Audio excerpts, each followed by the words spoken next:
এইমাত্র pay scale gadget প্রকাশ 11 থেকে 20তম গ্রেডে বড় চমক। তো বন্ধুরা, এই বিষয়টি নিয়ে আজকের এই ভিডিওটিতে বিস্তারিতভাবে আলোচনা করতেছি, তাই ভিডিওটি সম্পূর্ণ মনোযোগ সহকারে দেখার জন্য অনুরোধ রইল। অবসান হলো দীর্ঘ প্রতীক্ষার, অবশেষে প্রকাশ করা হলো বহুল কাঙ্ক্ষিত নতুন পে স্কেল চূড়ান্ত গ্যাজেট। আজ প্রধানমন্ত্রীর কার্যালয়ে অনুষ্ঠিত 4 ঘন্টা ব্যাপী এক উচ্চ পর্যায়ের জরুরি ক্যাবিনেট বৈঠক শেষে যুগান্তকারী সিদ্ধান্ত গৃহীত হয়। বৈঠক শেষ হওয়ার পরপরই সরকারের সংশ্লিষ্ট বিভাগের পক্ষ থেকে গ্যাজেটটি আনুষ্ঠানিকভাবে প্রকাশের ঘোষণা দেওয়া হয়। সরকারের সাহসী পদক্ষেপ, বিশেষ করে 11 থেকে 20তম গ্রেডের সাধারণ কর্মচারীদের মাঝে এবারের পে স্কেল সবচেয়ে বড় চমক রাখা হয়েছে। এই নিম্ন ও মধ্যম সারির কর্মচারীদের জন্য আজকের এই জরুরি ক্যাবিনেট বৈঠকে সভাপতিত্ব করেন প্রধানমন্ত্রী তারেক রহমান। বৈঠকে নতুন পে স্কেল নিয়ে চূড়ান্ত ও সর্বশেষ সিদ্ধান্ত গ্রহণ করেন প্রধানমন্ত্রী নিজে। দেশের বর্তমান অর্থনৈতিক পরিস্থিতি, মূল্যস্ফীতি এবং সরকারি কর্মকর্তাদের জীবনযাত্রার মান উন্নয়নকে সর্বোচ্চ অগ্রাধিকার দিয়ে এই নতুন কাঠামো অনুমোদন করা হয়েছে। বৈঠক শেষে প্রধানমন্ত্রী তারেক রহমান সারা দেশের লাখ লাখ সরকারি কর্মকর্তা ও কর্মচারীদের উদ্দেশ্যে এক বিশেষ সুখবর ও দিক নির্দেশনামূলক বার্তা দিয়েছেন। তিনি অত্যন্ত দৃঢ়তার সাথে জানিয়েছেন যে নতুন এই পে স্কেল আগামী 3 দিন পর অর্থাৎ 1 জুলাই থেকে দেশ জুড়ে একযোগে কার্যকর করা হবে। কর্মচারীদের দীর্ঘদিনের বঞ্চনা দূর করতে সরকার এবার কোনো দীর্ঘসূত্রতা না করে প্রথম ধাপেই মূল বেতনে বেসিক শতভাগ বা 100% সুবিধা সরাসরি কার্যকর সিদ্ধান্ত নিয়েছেন। তো বন্ধুরা, প্রধানমন্ত্রী স্পষ্ট করে বলেছে যে পে স্কেল নিয়ে সরকারের অত্যন্ত বৃহৎ এবং সুদূরপ্রবাসী পরিকল্পনা রয়েছে। তো বন্ধুরা, ভিডিওটি এই মুহূর্ত পর্যন্ত এসেও এখন পর্যন্ত যারা আমাদের এই চ্যানেলে নতুন সদস্য রয়েছেন তাদেরকে চ্যানেলটি সাবস্ক্রাইব করে পাশে থাকার বেল আইকনটি অল করে রাখার জন্য বিনীতভাবে অনুরোধ রইল। তো বন্ধুরা, বিশ্বস্ত সূত্রে জানা গেছে এবারে পে স্কেল বেতন বৃদ্ধির হারে এক নজিরবিহীন ভারসাম্য আনা হয়েছে, যেখানে 1 থেকে 10তম গ্রেডে কর্মকর্তাদের জন্য মূল বেতন 55% বৃদ্ধি এবং 11 থেকে 20তম গ্রেডে নিম্ন ও মধ্যম স্তরের কর্মচারীদের জন্য রেকর্ড সংখ্যা 180% বেতন বৃদ্ধির সিদ্ধান্ত কার্যকর করা হয়েছে। একই সাথে সরকারি অবসরপ্রাপ্ত কর্মচারীদের পেনশনের হার বৃদ্ধি করে সর্বমোট 90% নির্ধারণ করা হয়েছে।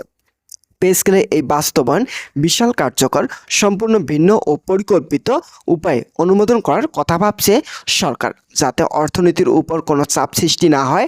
এই নতুন কাঠামোর রাষ্ট্রের সর্বোচ্চ 1 নম্বর গ্রেড মূল বেতন নির্ধারণ করা হয়েছে 1,58,000 টাকা। এরপর থেকে ক্রমান্বয়ে হ্রাস পেয়ে সর্বনিম্ন অর্থাৎ 20 নম্বর গ্রেডে মূল বেতন গিয়ে দাঁড়িয়েছে 22,000 টাকায়। এই নতুন বিন্যাস অনুযায়ী 1 নম্বর গ্রেডে 1,58,000 টাকা, 2 নং গ্রেডে 1,45,000 টাকা, 3 নং গ্রেডে 1,30,000 টাকা, 4 নম্বর গ্রেডে 1,15,000, 5 নং গ্রেডে 1 লক্ষ টাকা, 6 নম্বর গ্রেডে 88,000 টাকা, 7 নং গ্রেডে 78,000, 8 নং গ্রেডে 68,000, 9 নং গ্রেডে 58,000 টাকা এবং 10ম গ্রেডে মূল বেতন নির্ধারণ করা হয়েছে 50,000 টাকা।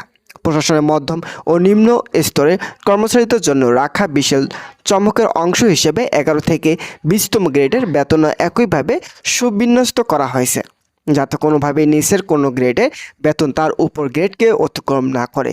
এই নিয়ম মেনে 11 নম্বর গ্রেডের মূল বেতন নির্ধারণ করা হয়েছে 45,000 টাকা, 12 নং গ্রেডে 41,000, 13 নং গ্রেডে 37,000, 14 নং গ্রেডে 34,000, 15 নং গ্রেডে 31,000, 16 নং গ্রেডে 28,500, 17 নং গ্রেডে 26,500, 18 নং গ্রেডে 25,000, 19 নং গ্রেডে 23,500 এবং সর্বশেষ 20 নম্বর গ্রেডে কর্মচারীদের জন্য সর্বনিম্ন মূল বেতন নির্ধারণ করা হয়েছে 22,000 টাকা। সরকারের পক্ষ থেকে জানানো হয়েছে গ্রেড ভিত্তিক বেতনের এই নতুন ও সুষম বন্টন পরীক্ষা 1 জুলাই থেকে প্রথম ধাপে শতভাগ কার্যকর হতে যাচ্ছে। সরকারের দ্বিমুখী পরিকল্পনা অনুযায়ী 1 জুলাই থেকে প্রথম ধাপে 100% মূল বেতন কার্যকর করা হলো। পরবর্তী দ্বিতীয় ধাপে কর্মচারীদের সকল প্রকার ভাতা 50% বৃদ্ধি করে বাস্তবায়ন করা হবে।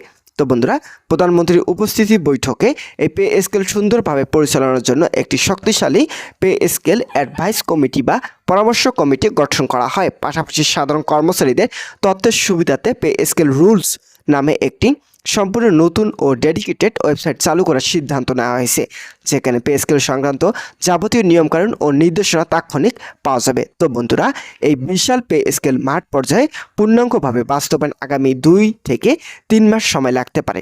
তবে বাস্তবায়নের সময় যে সময় লাগুক না কেন, কর্মচারীদের প্রাপ্য বকেয়া হিসাব ধরে 1 জুলাই থেকে পে স্কেল আর্থিক সুবিধাদি সম্পূর্ণ কার্যকর হিসেবে গণ্য করা হবে। সরকারি কর্মচারীদের জন্য আরেকটি স্বস্তির খবর হলো বর্তমানে সব গ্রেডে যে 10 থেকে 15% বিশেষ সুবিধা চালু রয়েছে তা এখনই বন্ধ করা হচ্ছে না। সরকারের পরিকল্পনা অনুযায়ী আগামী দ্বিতীয় ধাপে যখন বর্ধিত সকল প্রকার ভাতা সম্পূর্ণভাবে কার্যকর হয়ে যাবে, ঠিক তখনই এই অন্তর্বর্তীকালীন বিশেষ ভাতাটি আনুষ্ঠানিকভাবে বাতিল করা হবে। তো বন্ধুরা, আজকের এই ভিডিওটি এই পর্যন্ত।